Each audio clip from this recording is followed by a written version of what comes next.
Choose a destination. Choose New York. Choose Paris. Choose London. Choose brunch. Choose yoga. Choose amusement parks, water parks, national parks. Get the kids, pack your bags, pack the car, buy your tickets, wait in line. But why do I want to do a thing like that? I chose not to choose a destination. I chose something else. And the reasons? There are no reasons. Who needs reasons when you've got whiskey?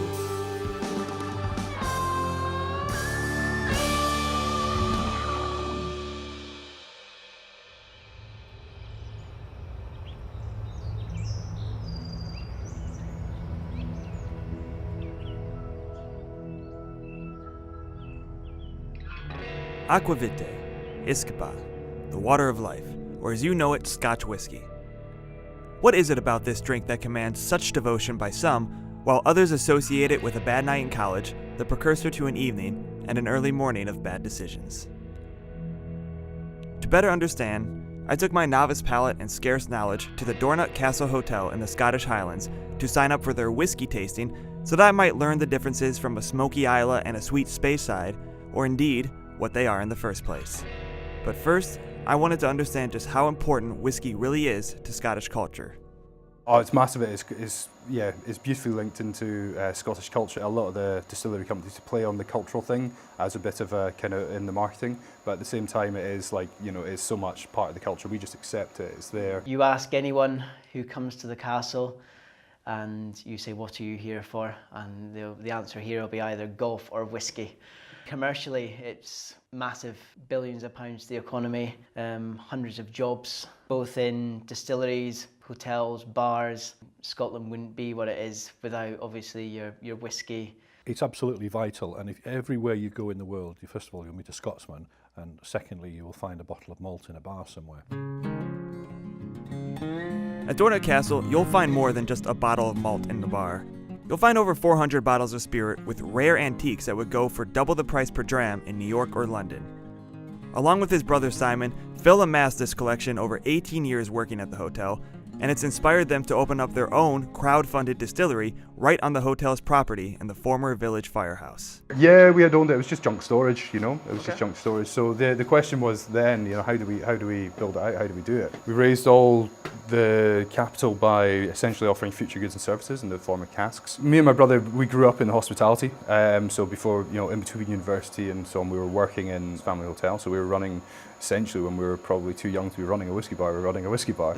At that time we had a kind of a small selection on the back bar. Macallan 25, Macallan 18 were two of the memorable ones, and I just remember tasting these and being like, oh right, you know, noticing there's a difference between the stuff that I've snuck out of a drinks cabinet and what was on the back bar, like a Macallan 25. You know, it's like there is a massive difference in style, but not understanding it at all, but accepting that there's a difference. I think that's the key, is seeing that there's a difference in the styles. So what are the styles? Scotland has 5 officially recognized whiskey regions. There's Islay, Speyside, Highlands, Campbelltown, and Lowland, all producing a spirit that ranges from peaty, meaning a smoky flavor and aroma, to something sweeter you might find in Speyside. But Phil doesn't want to pigeonhole themselves into a specific style. For us, we want to make something that's very fruit-driven, something that's got a waxy, oily character, and that's what we're looking for. Mouthfeel, texture, something that's going to stand up to long-term maturation, but really fruity character, that's what we're looking for, tropical fruits especially. Scots law says whiskey cannot be called whiskey until it's matured for 3 years and 1 day. This stuff has another 18 months or so to go, but damn if it isn't tasty. Now for the moment I've been waiting for, drinking whiskey. A proper whiskey tasting will last about an hour. Since we don't have that kind of time, we've narrowed it down to the basics with help from Dornoch Castle General Manager Matt Logie and Bar Manager Andy Chu. Tasting whiskey, stage 1, preparation. For this you'll need a glass, some water, optional, and of course whiskey. You've got your Islay Peaties, Sweet Speyside and Highland. Pick your whiskey, pour yourself a dram, give it a nose. Add a couple drops of water as you like. That's going to open the whiskey up. And now you're ready, drink up. The Dornoch Castle and its whiskey bar aren't some rare discovery.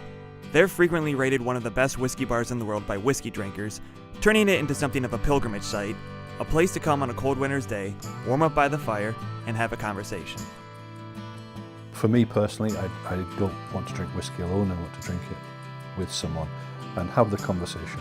As whiskey writer Dave Broom has put it, whiskey is about loosening tongues and bringing people together, no matter who you are. It's no longer kind of, something for old men to drink. People are very open, young people, young guys, young girls, whatever. Plus, with tasting whiskey, we're not just tasting on your own. You want to share, you want to have fun as well. Same as me, I want to drink whiskey with you. I don't want to just take a benefit for drinking whiskey by myself. Otherwise, it's called getting drunk.